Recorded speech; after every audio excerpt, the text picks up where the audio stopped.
Good morning. My name is Lisa Daisel. I'm from the UNISA Directorate for Counselling and Career Development.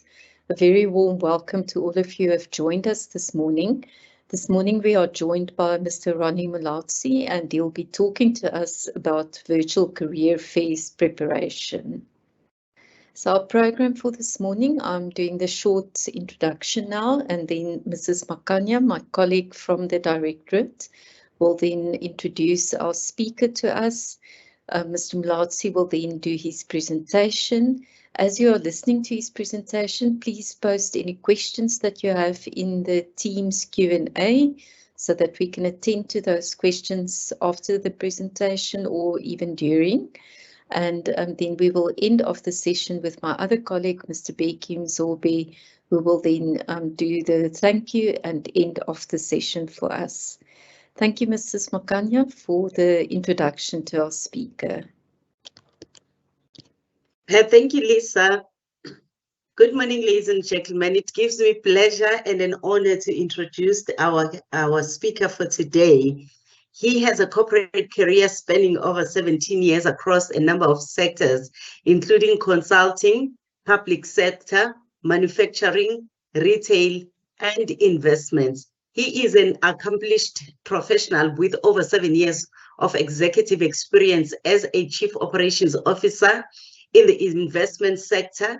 He has developed a wide-ranging skill set over the years in business leadership, operations, strategy development and execution, government and compliance, corporate communications, human resources, budgeting and financial management, IT, facilities and property management, and corporate social responsibility. He also conducts training and coaching to SMEs on operations, HR, and governance-related matters. He also participates in various SMEs incubation programs to support the growth of SMEs. Ronnie speaks on various platforms and contributes to executive-level industry panels. He is the winner of the 2015 Standard Bank Rising Star Award in retail and manufacturing sector. He currently sits on the University of South Africa's Industrial and Organizational Psychology Advisory Board, made up of several industry representatives who contribute to the university's curriculum development. He is a member of the Institute of Directors in South Africa, IODSA. He has held several board positions previously, including being a non-executive director at Pick It Up, an entity of the City of Johannesburg, where he chaired the Social Ethics, HR and Remuneration Committee. He currently holds the following board directorship: SMS Mining, Eva Electric, and Sakumnoto Property Holding. His work experience includes consulting, which started his career with PricewaterhouseCoopers in 2007, followed by a position as a Deputy Director of Talent Management with Department of International Relations and Cooperations in 2009. And this was followed by a position as a district HR business partner with the South African Breweries in 2010. And thereafter, he joined Saville Seval and Holdsworth as a senior consultant in 2012. And thereafter joined Smart Group Holdings in 2013 as a group HR manager. And right now he is with Sakumnoto Group Holdings since 2015 in a role of a chief operations officer. Over and above this, our speaker is also a recording artist, gospel artist, who is also an award winner. And also he finds time to host a radio program as a radio announcer. And ladies and gentlemen, not only is this wonderful soul doing well in the corporate, but I'm proud to say that he is also our alumni, and he holds a BSc degree first with Witwatersrand, which was followed by a BA honors with UNISA and a master's degree in commerce with UNISA. Ladies and gentlemen, please help me welcome our esteemed guest speaker, Mr. Ronnie Mulaudzi. Thank you, Lisa. Thank you, Mrs. Makanya, and welcome to Mr. Mulaudzi. Indeed, thank you very much, colleagues, and a good morning to all of you that are on this call.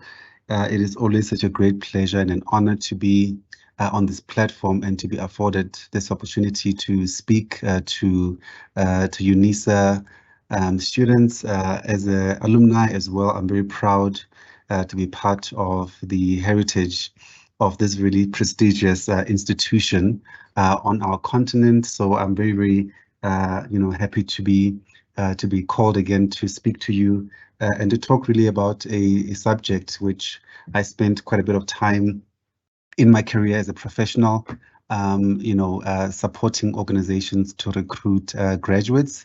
And this is where, in fact, I met with Mrs. Makanya on some of the graduate career fairs in the previous days when we still used to host them on the different campuses face to face, and we would all do our career stands there. And so we met with Mrs. Makanya there, and ever since she's followed my career and has been a great inspiration. So thank you very much, Mrs. Makanya, for that wonderful introduction. It's always so embarrassing hearing, people read about you, but I'm grateful nonetheless for the opportunity. Thank you, Leza and Mr.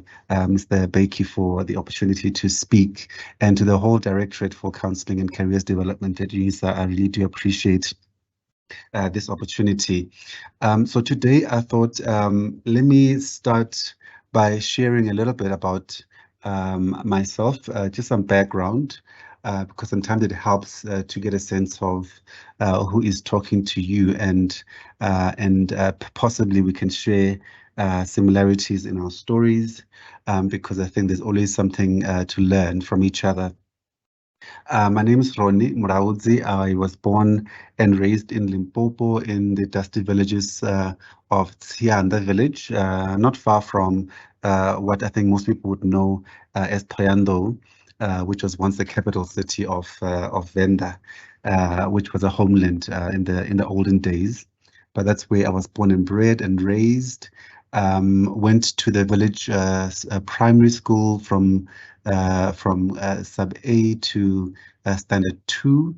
That was before grades started, so I struggle to read grades or to accurately reference grades before standard 2, because in my time it was still standards. But yeah, and until standard 2, I was in the local primary school called Mutangwa Manugu, a Chivenda medium school.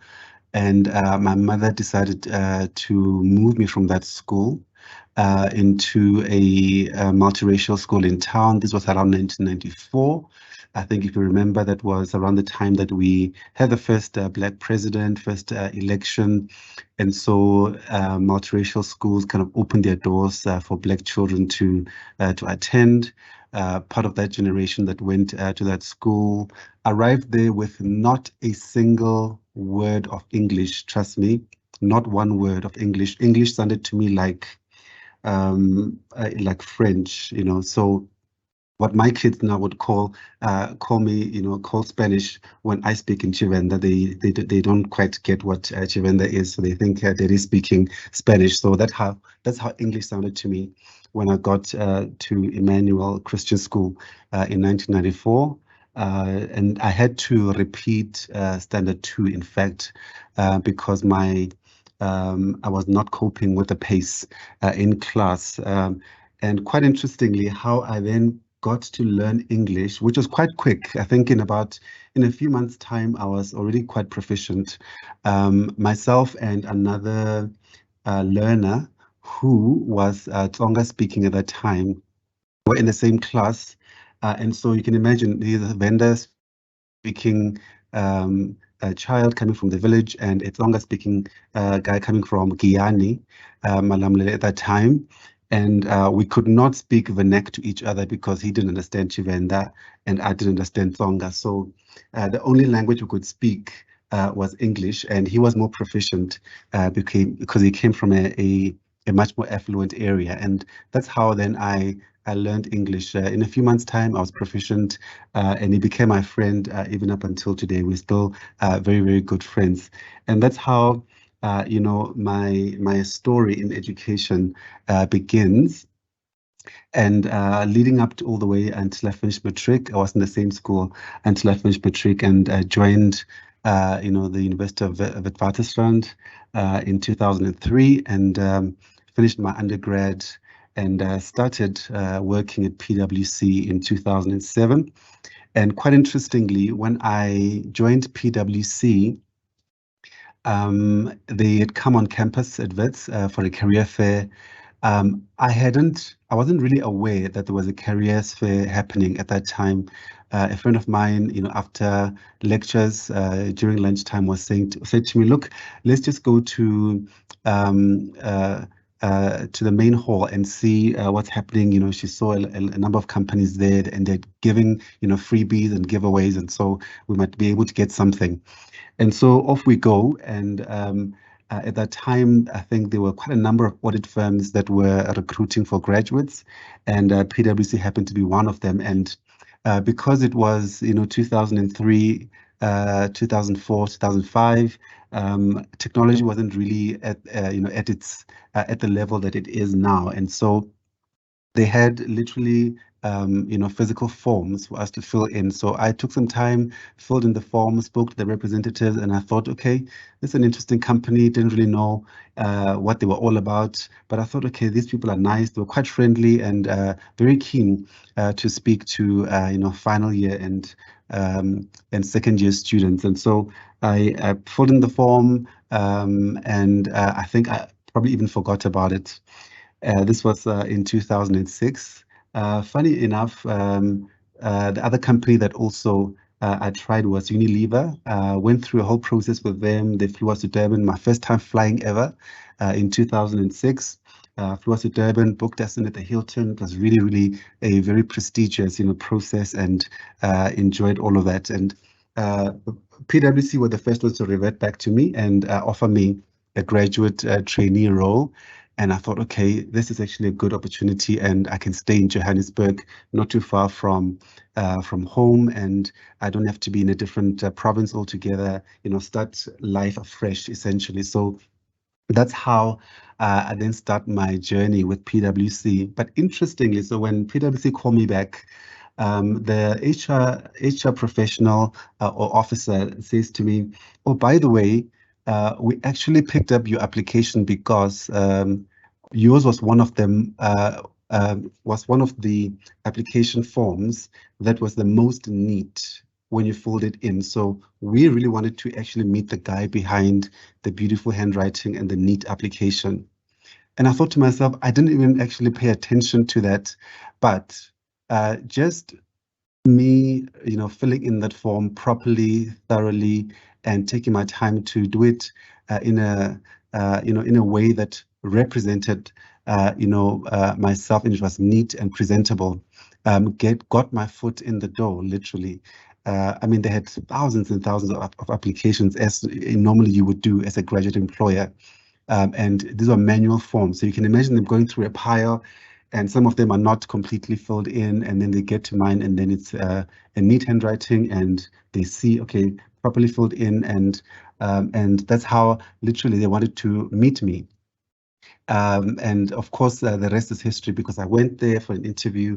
They really, really liked me, and I got my first role with them as a consultant, a junior trainee consultant, and really the rest, you know, leads up to my career now as a chief operations officer in an investment holding firm. We're turning over, you know, a significant revenue per annum, and our assets are well within, you know, the 1.2 billion range. And so I'm really grateful for all the opportunities that I've got so far in my career. And so I thought, let me start with that story today, because we're talking about the importance of graduate fairs and what employers, use graduate fairs as a tool for career development for their businesses, but also as a soon-to-be graduate or as a recent graduate or a young professional looking to use graduate fairs as a career for as a tool for career development, what the advantages are of a process like that. And now that we are having virtual career fairs, it's even got a wider reach.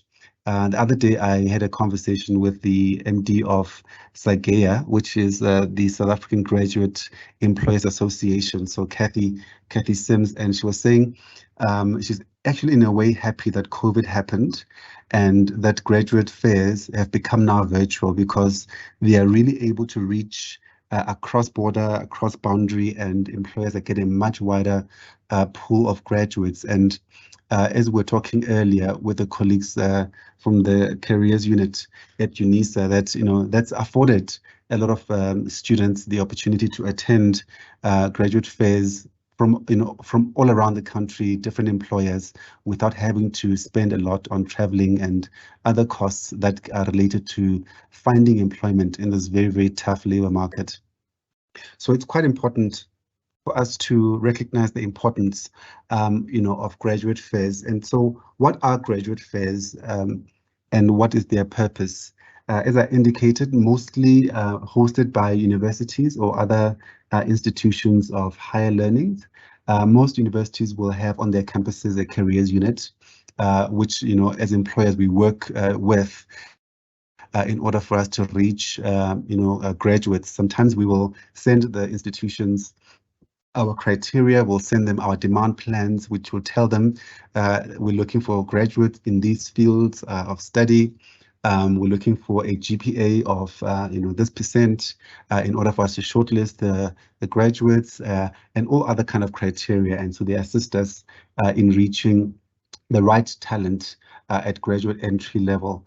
And so that's how we then, as employers, connect with students, and students get connected with potential employers, through career fairs. And as I indicated, one of the most prominent associations for employers that's really spearheading this, it's the South African Graduate Employers Association, SAGEA, and they do these annually. So it will serve you to know when they are hosting. I believe they might be hosting one tomorrow online, but the colleagues at UNISA will confirm that. And so make sure that you get the information and that you log in and interact with the different employers and see what they have to offer. Graduate fairs are a very good opportunity for you as a student to meet and network with employer representatives in a relaxed environment outside of a formal interview. By the time you go to the interview, you've at least had an opportunity to interact with people that work for the companies that you aspire to work for. And usually from there, you're able to suss out culture, you're able to suss out what their values are, you're able to at least have a real conversation about what working in that particular employer's environment feels like, looks like, and some of them brand quite well to the extent that you're able to also experience a little bit about what working for that employer actually would look like in the real world. You are also able to apply, for potential jobs right there. In my case, it was a physical application form. These days, you would probably have an online application process, which takes you through to some kind of a employer response handling website or portal on the internet, which you can then complete with all your details, and you also submit supplementary documentation there, such as your qualifications, your CV, and other things.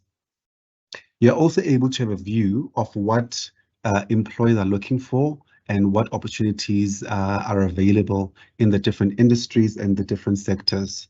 And you're able then to match your qualification with those sectors. But speaking about matching, it's also important that when you're interacting with employer representatives, you're able to ask, other questions. You're able to tell them, look, I've studied, a degree in computational mathematics or in accounting, or I've got a BCom general. what are the opportunities that you have for people with my qualification? Is that the only opportunity you have, or am I able to explore, other avenues within your organization? Because qualifications by themselves don't necessarily make people employable, but it's more around, the skills that you learn, and we're going to talk about, those graduate skills and attributes that are important for good integration and as ways to prepare for the place of work. You are also able to experience the employer's brand. Most of the companies that recruit graduates, have got quite prominent brands, the likes of Coca-Cola, the, beverage companies.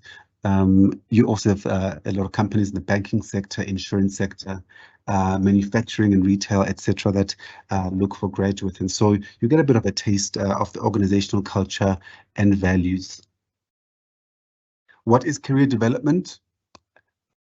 The support an organization provides an employee or a professional to grow, especially to an employee's movement to a new position or a project within the organization. And it's important to note that it's either a new position or a project because the world of work has changed drastically. And since COVID, COVID was one of those defining moments globally in terms of how organizations look at careers, especially even at an entry level, at a graduate level. And so instead of employers looking at positions such as, an accountant or a clerk or an administrator, sometimes they're actually looking at projects. We're finding more and more, if you look at the PNET study that they conducted last year around graduate employment, you will see that a lot of graduates are preferring now to work on short-term assignments and not to take up full-time employment, especially in the technology space. The other day we were recruiting for a web developer, and interestingly, 1 out of 2 of the applicants were asking if it's a permanent role or if it's a freelance role, because they prefer freelance role or freelance contracts, because then they can earn more money and do more work for different employers or different companies, and in a way start their own businesses as well, which is part of the graduate attributes we'll talk about at a later stage, because that's really where the world of work is moving, where potential employees are no longer just looking at jobs in the traditional sense of jobs, but that they're becoming a lot more dynamic and allowing for that flexibility quite a lot. The support that organizations usually would offer would include, coaching, mentoring, skills development opportunities or learning development opportunities, networking, and career pathing as well. And the reason why we also would call you an employee is because by the time you engage an organization or an employer, you switch from being just a normal, person interacting with a company to being a person that the company could potentially employ. And so that is important, even in terms of how the legislation, looks at that relationship. And so what do graduate development programs offer, or what are the advantages? They provide opportunities for you as a young graduate with no experience into entry-level corporate roles.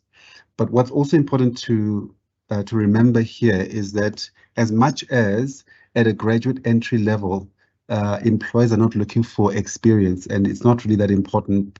However, there is a way that as a graduate you can stand out when employers review applications.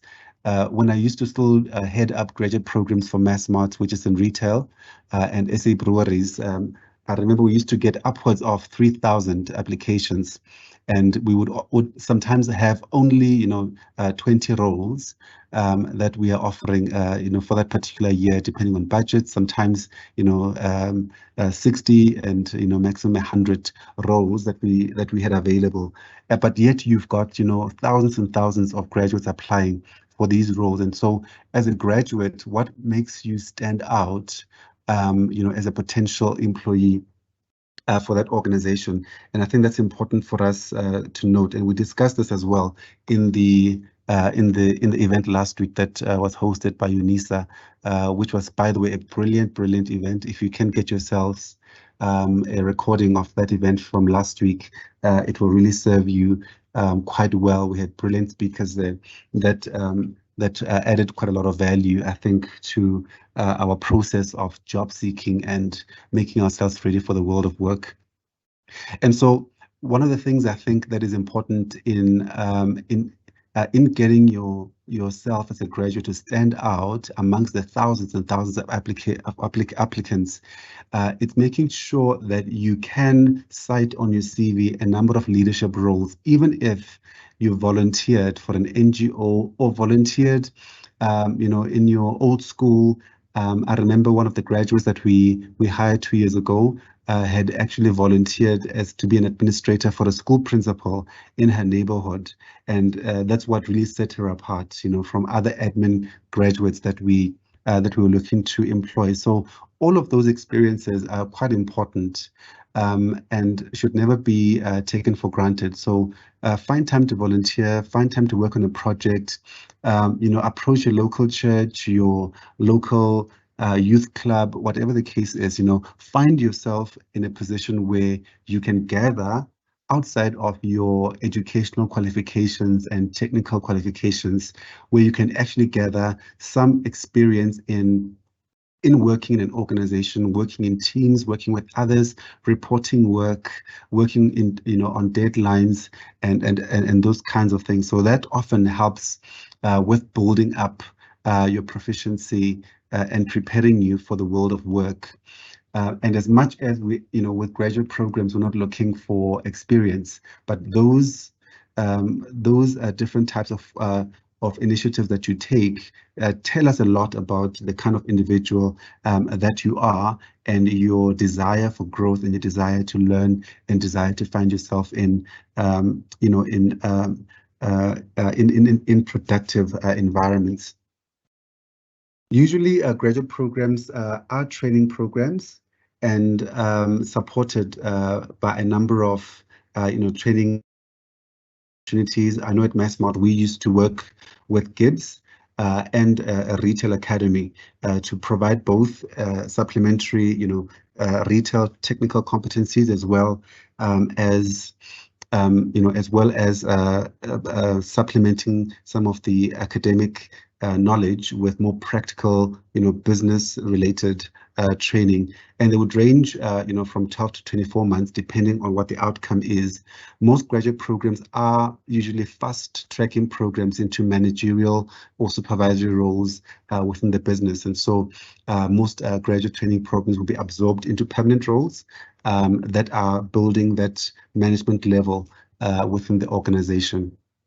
Also, organizations that have, mission critical roles, they use graduate programs to fill those roles. These are roles that have got a direct impact on the organization's immediate strategy.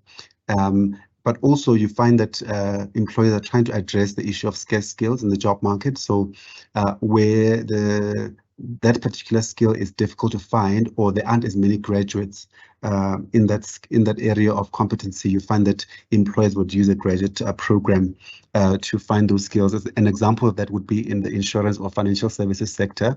So I know that a lot of employers, they look for quants graduates. There aren't many of them, including actuarial graduates as well. So that's the purpose of graduate programs and the types of opportunities they can offer you as a graduate. The typical process for recruiting graduates, as I indicated, I think nowadays most employers, if not all, would have some kind of an online CV submission process. From there, they will do shortlisting and screening. Most of the systems now will allow an employer to screen based on a number of criteria and some algorithms that they run in the back end. They'll screen electronically, what they need in order to shortlist out of the thousands of applications that they receive. And so that's important to note. And some of that screening would happen automatically through the system without the interaction of a professional on the other side on the organization's in the organization's HR team. From there, depending on what the shortlisting process provides the company, then they will do online psychometric assessments. Usually is a personality assessment, ability assessment. So if numerical ability, verbal ability is important in that role, that's the kind of test they'll ask you to do in your own time. And these tests are usually timed, so you'd have to find a quiet area where you can focus and do the tests in that controlled environment, because they are timed. Sometimes then after that, they will then call you to do a simulation, an in-basket, a role play, things like that, depending on the type of role that they are looking at.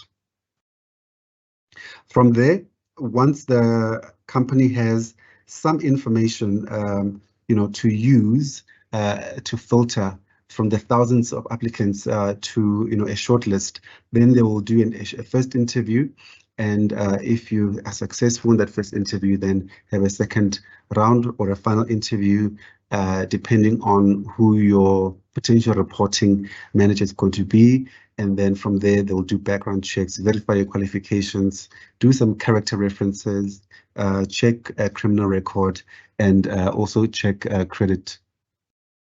Interestingly, talking about criminal records, there was a bit of a trend at some point, I think this must have been around 2012, 2013, where we were picking up quite a lot of criminal records for graduates. And these were sometimes quite silly misdemeanors, such as, and at that time, this was before weed or marijuana was legalized, and it was still a criminal offense to be found smoking weed in a public place. And so we would find a lot of students or graduates with criminal records for smoking weed in public. And so some of the questions that as employers were facing at that time were, how strict do you become, around that kind of a record, and should you discriminate against a graduate just because, they had that kind of a misdemeanor? So it was one of those trends that were happening at that time. I'm not sure now, because I'm out of that space for a while now, what employers are doing with regards to that. But I think, it's just one of those examples where as a graduate, you must always be aware that your conduct, wherever it is, can always come back, in the future to bite you or to disadvantage you in accessing a potential opportunity.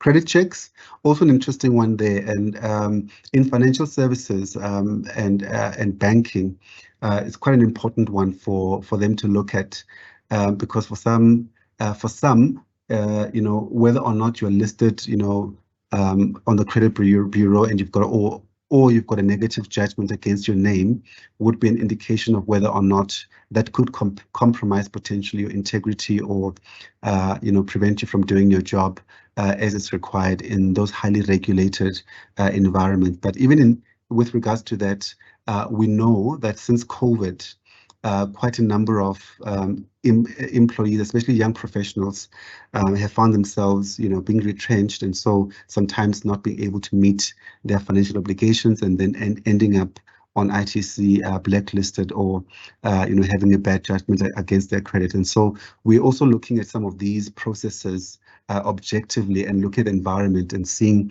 how we could work around them. And then from there, once the employer is happy with what they find, you get a job offer, and they can then invite you as well, to induction, on which day you start your new role with a new company, and hopefully, spend a long and successful career with that company. And I alluded to this at the beginning of the presentation that, the world of work is changing and has changed significantly based on a number of factors, some of them being macro factors in the wider environment and some of them being factors that affect organizations internally. But what we're finding is that, graduates need to come into the workplace or prepare for the workplace differently than they would 10, 15, 20 years ago. And, at the center of this is this concept of employability. Just 2 weeks ago, I was talking to a colleague of mine who works for the Jobs Fund.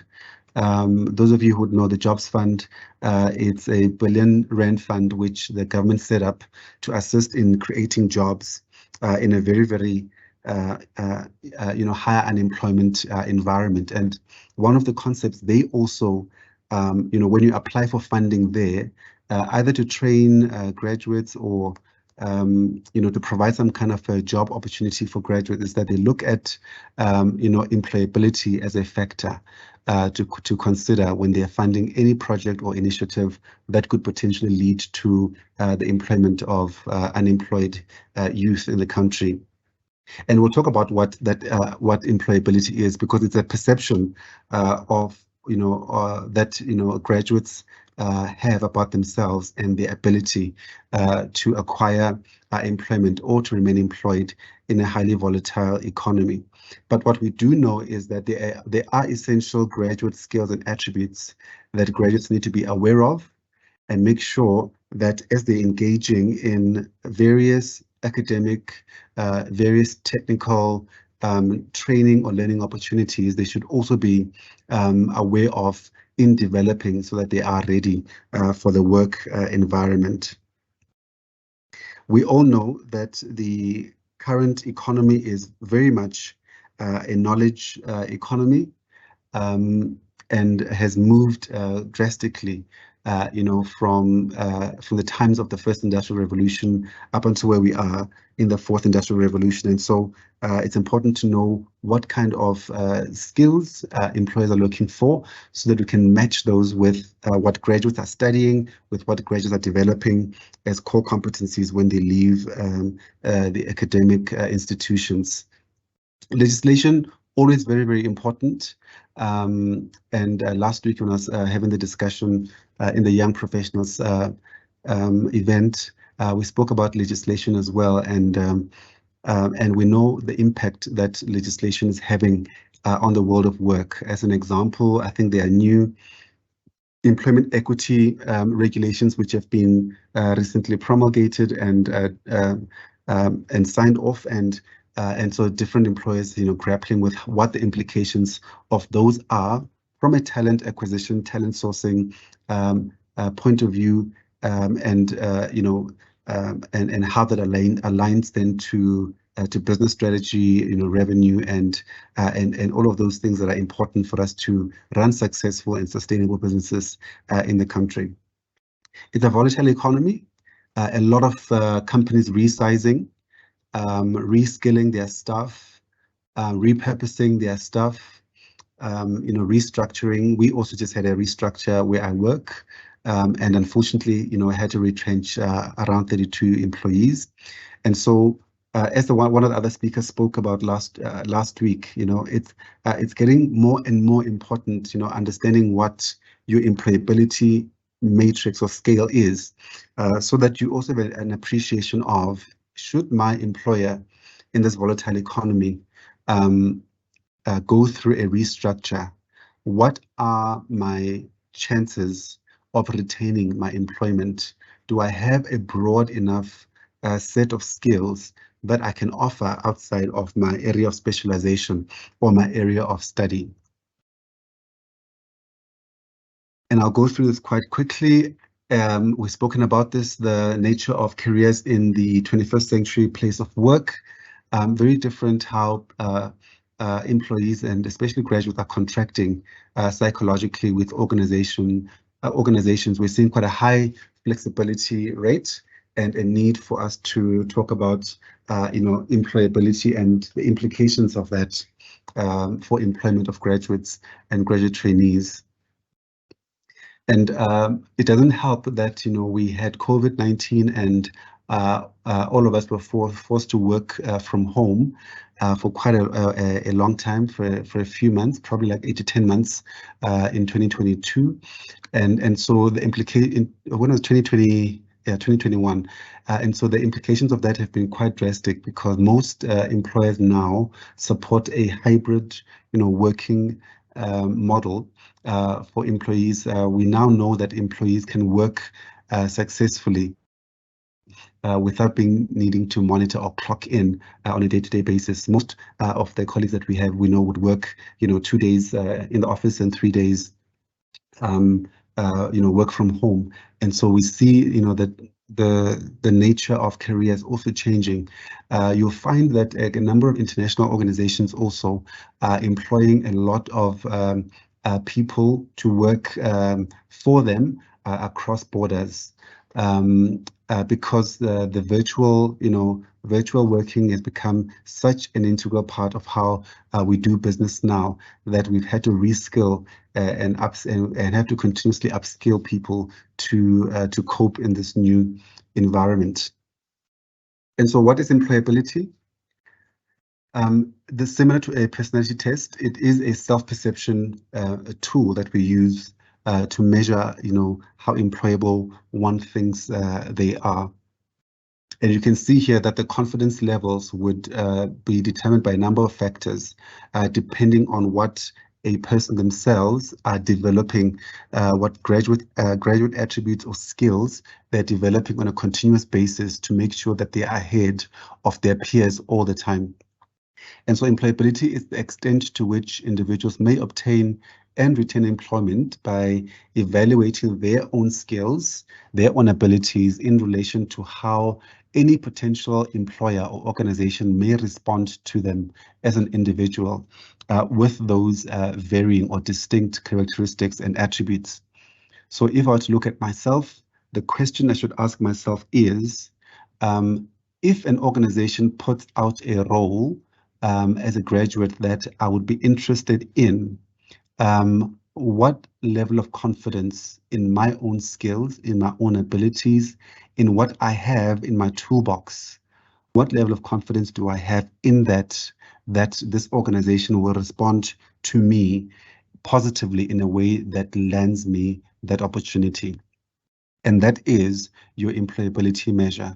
And as you can see, it's influenced by a number of things that you must consciously do. It's not going to happen automatically, but you must keep on evaluating your skills, looking at the market, looking at what's there, and how do you match in comparison to what the market and industry is demanding from you. On the other hand, what are those graduate skills and attributes that we keep on talking about? These are generic, transferable, or transportable attributes which contribute to your employability and your work readiness as an individual. So again, these two concepts talking to each other quite nicely. There's a good correlation between your employability and the type of graduate skills and attributes that you are developing over time. What have we seen that employers are looking for in terms of graduate attributes and skills? Scholarship, and here we're talking about problem solving and decision making. Last week, one of the speakers, who's a serial entrepreneur, made reference, that problem solving is one of the most important skills that she looks for when she employs in her businesses, and that is true because right now where we are and the way in which the economy is in such flux and is quite volatile, we need graduates that are going to come and apply what they have learned in theory, be able to solve for problems in the work environment. And that in itself comes with a number of responsibilities for you as a graduate. To to contend with. Because to solve problems, you need to be able to build relationships. You need to be able to network. You need to be able to understand how to navigate the organizational, landscapes, so that, when you do solve problems, you're not causing further conflict in the team. And so all of those very, very important skills to learn. So the challenge there to you is, as a graduate, so as I'm going, to a graduate fair, whether it's virtual or it's a physical one, if an employer, asks me, what do I bring to the table, at that graduate fair, these are some of the things you should be able to talk to, because that's what employers are actually looking for. Enterprising skills. There's a concept called intrapreneurship these days. I know UJ offers that course. I'm not sure about UNISA, but hopefully they do offer it. And what it talks to really, it's about the fact that companies now employ people in order for those people to enterprise whilst they are in employment in their business. And so that's called intrapreneurship, because it happens whilst you're in the employ of the company. And so what happens is you find that employers look for people that will come in, learn the environment, learn the products, goods, services of that particular employer, and then start to contribute to the bottom line by developing new services and enterprising whilst they are there, to the extent that sometimes, those initiatives become proper products that turn over significant revenue for the business. And so those becoming very important skills. There's a program, I'm not sure if it's still running, Enectus, which used to do that with graduates in their final year, and they would come into a competition and find ways to solve for different, societal problems, in a way start to develop some real solutions for different types of employers and businesses. So enterprising skills, quite important for a graduate to develop. Analytical skills and thinking, that one, needless to say, something that employers are continuously looking for, especially in an era where most people leave matric with very little, STEM subjects, so sciences, maths, and analytical, subjects. We have a very, very serious deficiency, of people that are coming into the workplace with these kinds of skills. And then what we're finding also quite interestingly is that there is because ESG has become such an important business imperative around the world, reducing carbon emissions, reducing our impact on the environment, etc. We see global and moral citizenship behavior type of skills becoming quite important. Ethics, responsible behavior, making sure that as companies that as we are producing and in the course of doing business, that we cause as little harm as we can to the environment as possible. Again, presenting skills, applying information, very, very important. So it doesn't help for someone just to be good quantitatively or analytically, but how you present those skills and how you apply information to finding business problems and solutions to business problems becomes very, very important. Interactive skills, including networking, teamwork, collaboration, and all those good values that we all know, becoming very, very important. But what is also starting to become a trend is, and I think we all know this, and in interviews, most of you would have, would answer this question of, I enjoy learning and, continuous learning, and I can, I as much as I might not know how to do something now, but I'm sure I can learn. I am a fast learner. I can quickly understand the environment, and become effective. Lifelong learning attributes, and I think that's one of the UNISA taglines, is very, very important. It's the same way that we're saying, have a continuous self-evaluation of, where am I in my growth? What does the market look like? What is it looking for? Am I continuously improving my chances of remaining highly employable or not. And that can only be done when you're intentional and you've got specific goal-directed behaviors, where you are intentional about the type of skills that you are building over time as you are, consolidating, academic learning knowledge as well as application in the real world. And so what are some of those talent acquisition strategies that companies use in order to attract and engage talent? It would be, through the in-house careers portal. You will see that most employers will have a careers portal where you can apply for different jobs, either entry level or even professional roles if you've had a few years of experience, where you load your CV and you're able to also look at what they have advertised on their portal. Most of us as employers are using online job boards. So LinkedIn has been rated as one of the most prevalent online professional networking sites.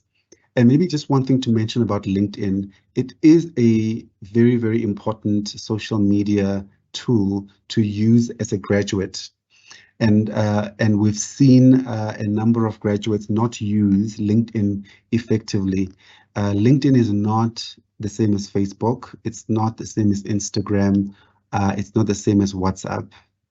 It is very professional. So make sure, first of all, that if you've got a LinkedIn profile, because everything is moving very fast to be online and to be virtual, including the graduate fairs. Trust me, when we look, for at a candidate's online presence, one of the first places where we look, it's LinkedIn, to see what kind of a person we find in the digital space. And so sometimes you find people having put, non-professional pictures, selfie pictures, not very clean, not very clear, not very professional, and attractive to an employer. So make sure that your LinkedIn profile is very professional, and that the first time that someone interacts with your page on LinkedIn, that it is something that you can also put on your CV as a resource to assist yourself and a potential employer to consider you for an opportunity. PNET, of course, we know, Career Junction, and many others, Careers 24, they are there.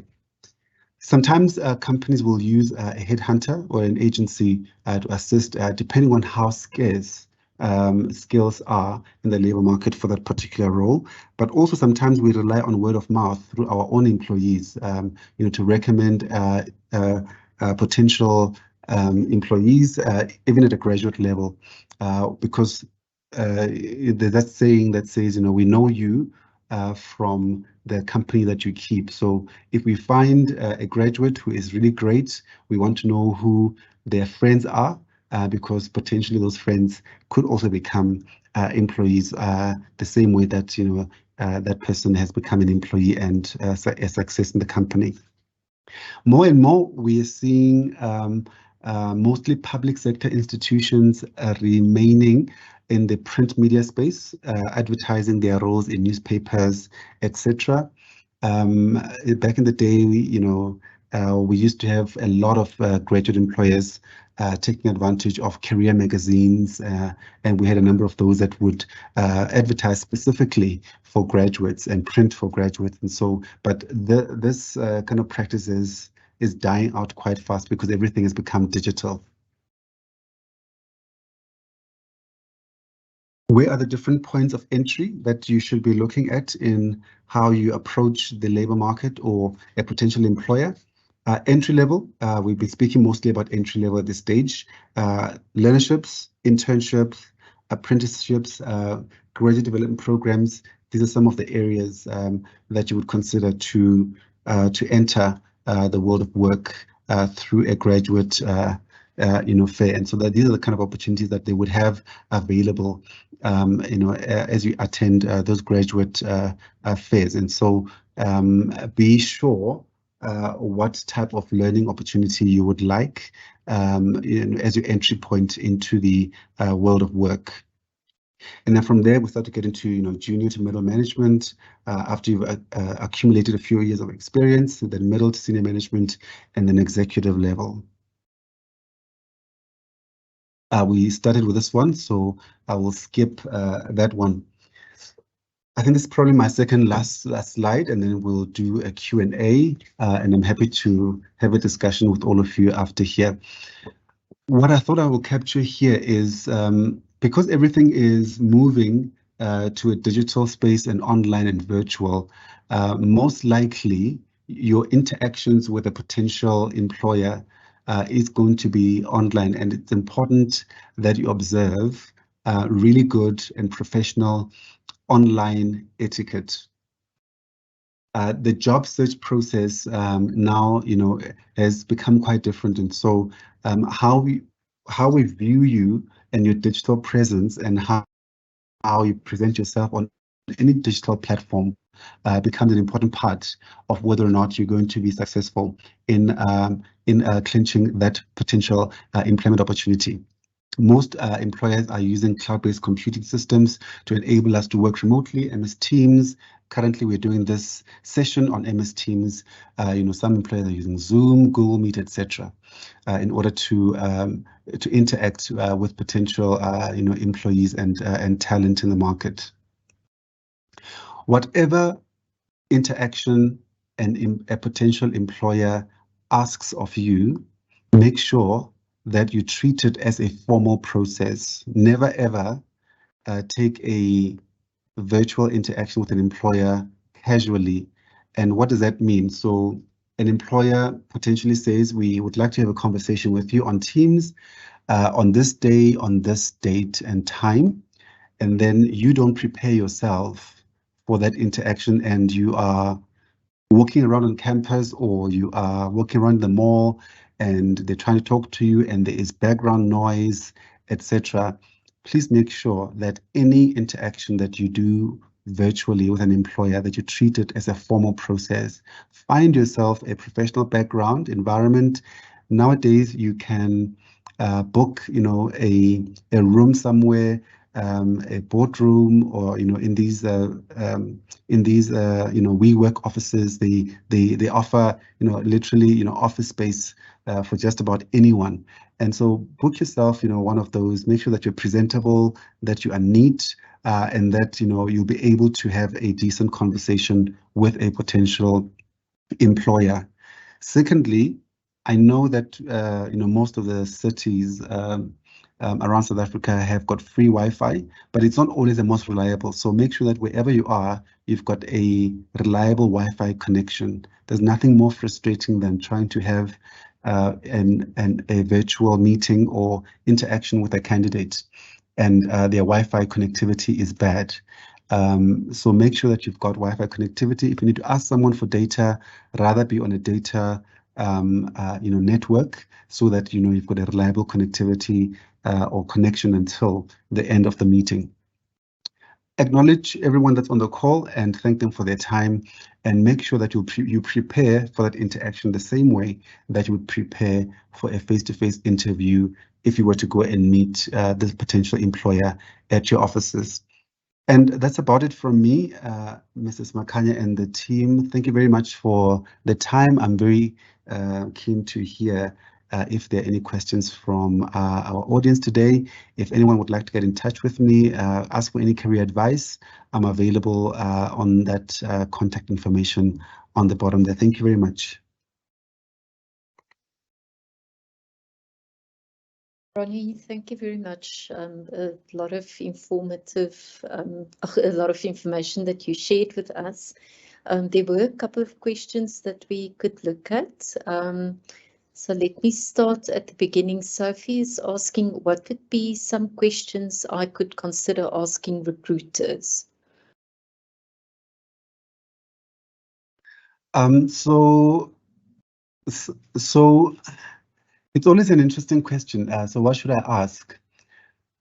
One of the ways I think to give a potential employer an indication that you are looking more than just a paycheck or a job is to make sure that you've researched the role very well and you've researched the company very well. And that's where most of your questions should come from.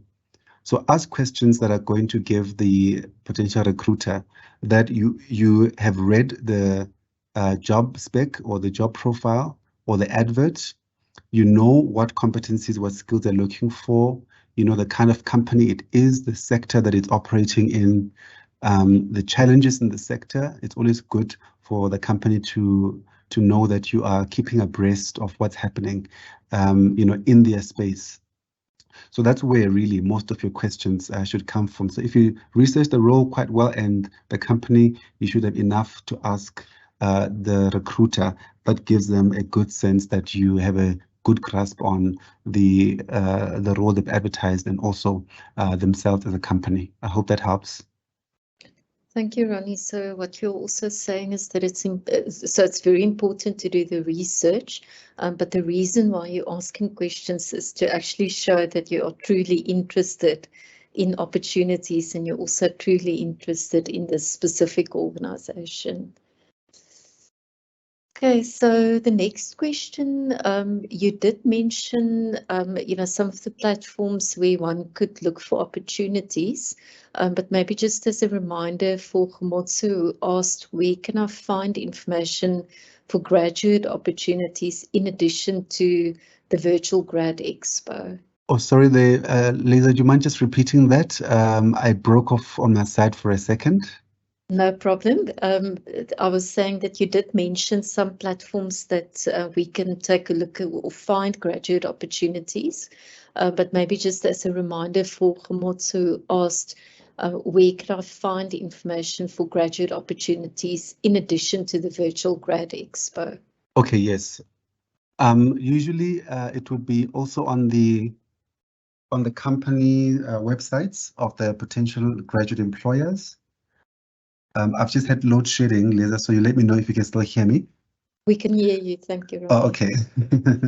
The reality of our country, hey. Yes. Hopefully one of the smart graduates will find us a solution to the energy crisis. But I mean, the platforms where you can find graduate opportunities outside of the graduate virtual fairs would be on the company's websites. I think just by doing a Google search and looking at graduate opportunities, you can find quite a number of companies in different sectors that would have opportunities every year for graduates. So I think that would be one of the other places to look. LinkedIn, as I mentioned, also would have quite a number of those that are available. Thank you, Ronnie. I was just thinking about, using LinkedIn as an example. It would be useful, as you said, if you've got this updated profile and you're ready to put yourself out there on LinkedIn, to also start following companies that you're interested in. You will then get notifications if those kind of opportunities are being advertised. Exactly. And in most cases, you are able to set up notifications based on the type of role that you're looking for. And so as soon as a company advertises something like that, or on LinkedIn, because it really caters to a to a lot of employers all around the world. As soon as you set up a notification for a particular role, it will literally inform you in seconds as soon as any one of those employers advertises the role that matches with your criteria.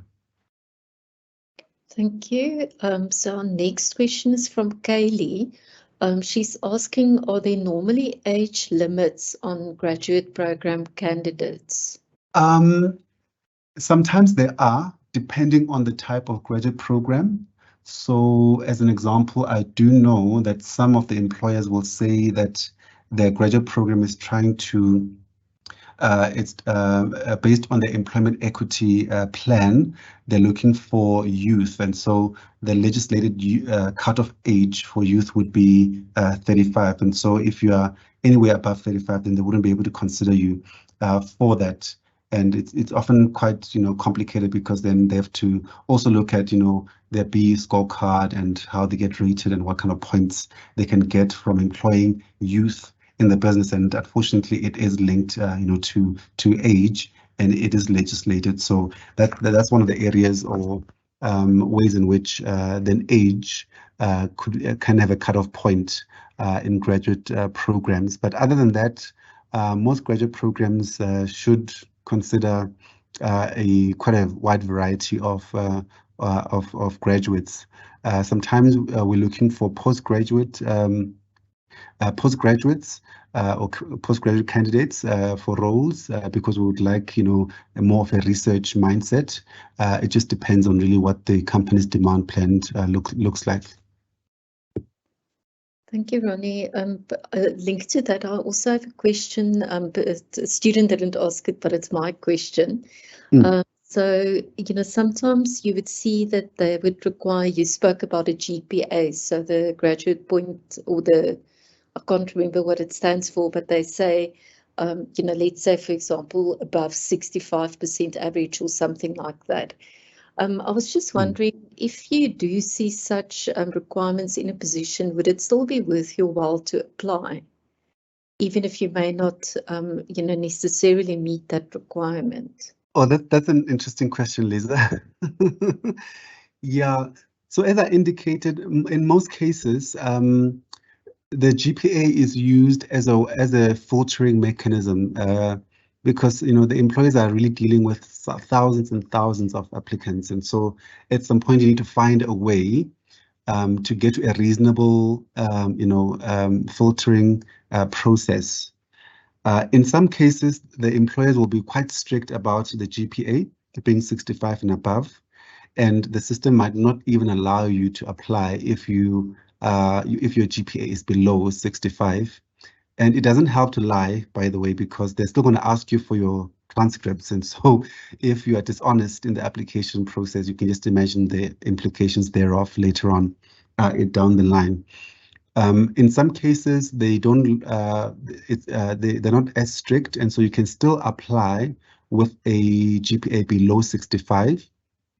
And so, in those instances, you might find that as much as your GPA might be below 65, that for that particular year or that recruitment cycle, that your normal distribution for GPAs anyway is in that range, and so you might find that you are somewhat within what is required for the application to go through. So I would say, yeah, don't let that be a deterrent if you're applying. Sometimes you could just become lucky that for that particular year, the GPA is generally for students, it's around the 65 or below mark. Thank you, Ronnie. Martha is asking, do you have any job search advice for someone who is changing careers? For example, I have 12 years experience in admin, but I'm now studying a law degree. Oh, okay, that's an interesting one also. So maybe I could put it this way. So career changes are inevitable. And I think we spoke about, generic skills and attributes, essentially having transportable or transferable skills that you can use, across a business in a number of departments, which make you a lot more employable than someone who is a specialist in one specific area. And so my advice maybe would be that if you are considering a switch over from admin, and it would depend at what level, of admin you've gathered your experience in, and you want to go into a profession like law, that I think, speak to a professional in that field, understand why you want to make that transition or that switch, because 10 years is quite a long time to spend in administration and then moving into a law environment, which is quite specialized, and it's got almost like a whole career progression that we know happens, from one level to the next, from a candidate attorney all the way until you become an admitted attorney of the High Court, if that's your aspiration. And so within the legal fraternity or field as well, there are quite a number of areas of specialization within there. So I think you'd have to make a decision around, was the admin experience a means to an end, which then the end is yourself to have a career in the legal profession, or what are some of the skills and attributes you can leverage or use in order to advance your LLB career. And sometimes the switch, is a complete 360, and the one, has no relationship with the other, which, sometimes happens. I had a conversation with an executive at one of the business schools who started out as a driver, but ended up, being an accountant at some point, and then being an executive leader in his field. And so career switches happen and changes happen all the time.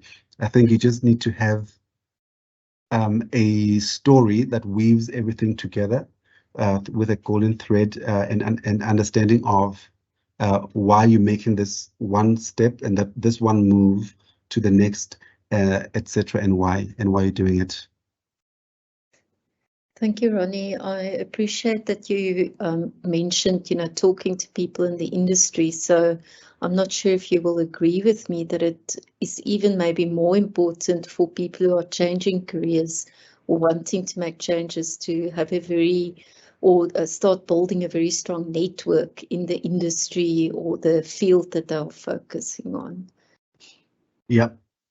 Yeah, because also, Eliza, to your point, the dynamic is quite different when you are pursuing a career in a new field altogether, and you've got the work experience which you've gathered, over years. So that dynamic is quite different to a new graduate who's entering the job market. So because everybody's going to want to know, okay, the last 10 years or the last decade, you've been in this particular field and doing this kind of work. Why then the switch from that into a profession? What's driving that career switch over? And so you'd need to be able to explain it. And sometimes it's good to build that network of people in the profession, so that by the time you finish, you are not starting from scratch in terms of your job search process, and that by the time you finish, you potentially have someone that's going to say, okay, you could come and do articles in my firm. I would like someone, with at least your type of experience that's worked before in an organization, and that would serve me well for someone that's doing articles as a candidate attorney in my firm. Thank you, Ronnie. So Davi's asking, is there any way that I can prepare for the psychometric or competency assessment that some companies ask you to do as part of their recruitment process? Yes, there is, and it's important to do so. Some of the assessments you don't really plan for, or you can't really prepare or practice, but some of them you can, and some of the companies will also give you a link which would have practice exercises for you to consider, so that you at least have an idea of how the test works, what's expected, if it's multiple choice, that you know what the mechanics are. Like I said, some of these tests are timed, and so if you are interacting with that test for the very first time, it can be quite overwhelming. And you find that they want you to answer one question in 30 seconds or in a minute, and you've got very little time to figure out what the answer is. Sometimes for the verbal test or numerical test, you might need to do a quick calculation on the side to get to the answer and choose it. So it often helps when you interact with that test beforehand, so that you at least have an idea of how the test environment would look like on the day that you do the actual test. Some of them you don't prepare for. So as an example, an assessment test, a personality assessment, you wouldn't really prepare for that, and it's not timed usually, so you'd answer at your own pace, and in your own time. And so the only thing that you need to do there is answer as truthfully and as honestly as you possibly can, because it's about your personality at the end of the day. In baskets and other simulations, role plays, ordinarily you only get experience with those as you go, for these assessments with different employers, because you can never anticipate what they could potentially ask you or what scenario they'll give you in a role play or a case study. Sometimes they might give you a practice case study and say, and give you a bit of a write-up and say, we're going to be dealing with the company X, the challenges company X is facing. What would you potentially propose as solutions to the challenges? Write up, your proposal to a manager as an example of a case study. So you can prepare in some cases for these assessments. Thank you. Then somebody is asking, what would you advise me to prepare before I attend the Virtual Grad Expo? For example, do I need an elevator pitch? I think maybe Mrs. Makanya can assist me with this one, because I've never been to the Sagia virtual fair. So I'm not quite sure what employers or how they interact with grads at that level. I'm hoping that I can attend this year's one so that I can also experience what employers have as expectations of their graduates. So I think I'll leave that one to yourselves and the careers team at UNISA. Liza? Thank you, Ronnie. I'm just going to ask the last question to you, and then I will ask Mrs. Makanya if she could respond to that question about the preparation. So your last question for now is, in your experience, do most employers or recruiters check your LinkedIn profile?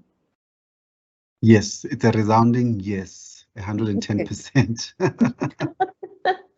So even the question that I was thinking about as a follow-up is that even if you, for example, don't put the link to your LinkedIn profile on your CV or your application, they would most probably still take the time to go and search for you on LinkedIn. Yes, definitely they would. Okay. All right, so there you have it. Again, very important for you to, if you are going to have a LinkedIn profile, to keep that up to date. Rob spoke, or he mentioned quite a number of advantages of using LinkedIn, like being able to connect to other people in your industry, linking to employers, subscribing to notifications for specific, job titles or industries. So I will also post a link on the chat or on the Q&A where we on our website have got a number of resources available that could help you really keep your LinkedIn profile up to date, and how you go about setting up all the settings that you need to do. Mrs. Makanya, could I please ask you if you could respond to the question about preparing for the Virtual Grad Expo? Thank you, Lisa, and thank you, Ronnie, for that profound presentation and how you answered the questions. On this one with the virtual fair, first of all, students need to understand that they must register in order to participate in the virtual fair. So to answer that question, first of all, it's registration. Lisa is going to share all the information about the virtual fair and how to register. But now when you are registered tomorrow, that you will have access with the virtual fair. So first we the program of the virtual fair runs in the morning from morning, I think from 9 or 10 till around 3 in the after 3:30 in the afternoon. So during that process, there will be webinars conducted by different organizations. So you have to log in and check in the program for webinars. But other than that, there is also chats. There are chats from different organizations that will be running. So there will be representatives of different organizations online waiting for your questions if you want to ask questions about them. And you will also find information about organizations that will be advertising opportunities within their organizations. So there's quite a lot of activity. It's like your physical virtual fair, but the difference is that this will be online. So check the program for webinars, check the stands for different organizations, and also check the chats. If you want to ask questions, you can just go into the chats. And thank you, Lisa. Thank you, Mandu. I guess in the end, it's also to be prepared for the unexpected. So, you know, you may find yourself in a chat with a possible employer, and they could also ask you a question where you would need to respond about yourself. So definitely, as Mrs. Makanya shared, it's very important, or it's a requirement that you need to register on the site. I will be sharing the link and details with you. But then also to have things prepared like your CV, for example, and do your research about the different organizations on the Virtual Grad Expo site. Mrs. Makanya spoke about the different stands. So those are virtual representations of if you were to go to an in-person event and you would walk around in the venue. So this would just be a virtual representation of that and being able to speak to different people from different organizations. Okay, so as I'm just doing some announcements and sharing some information with you, you are welcome to post any further questions so that we can look at those before we end off the session.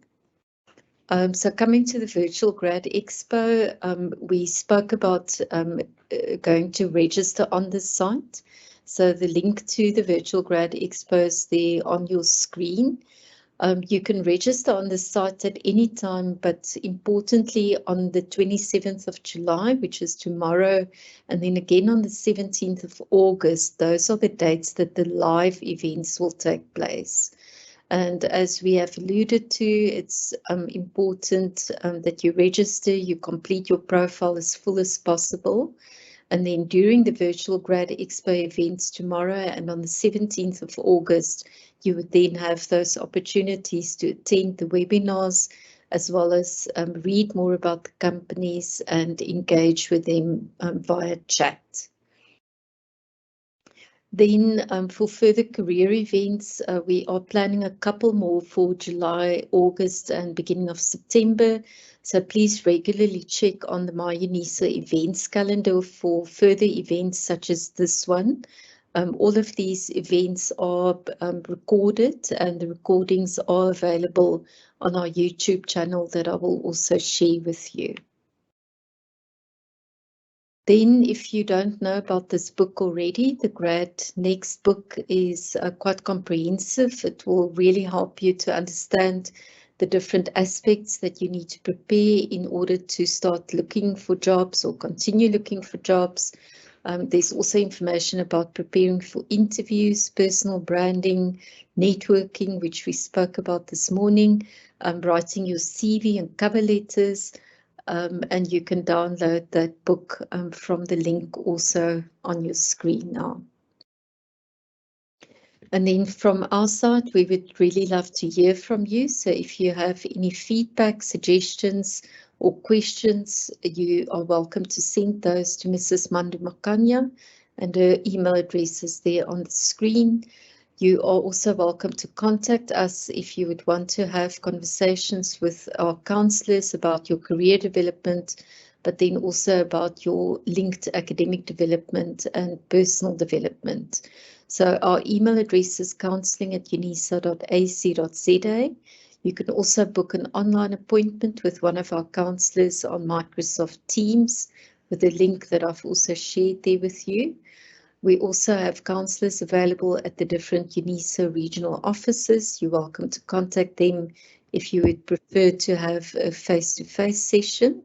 On our website at www.unisa.ac.za/counselling, We share a lot of resources that you can also use for your career, academic and personal development.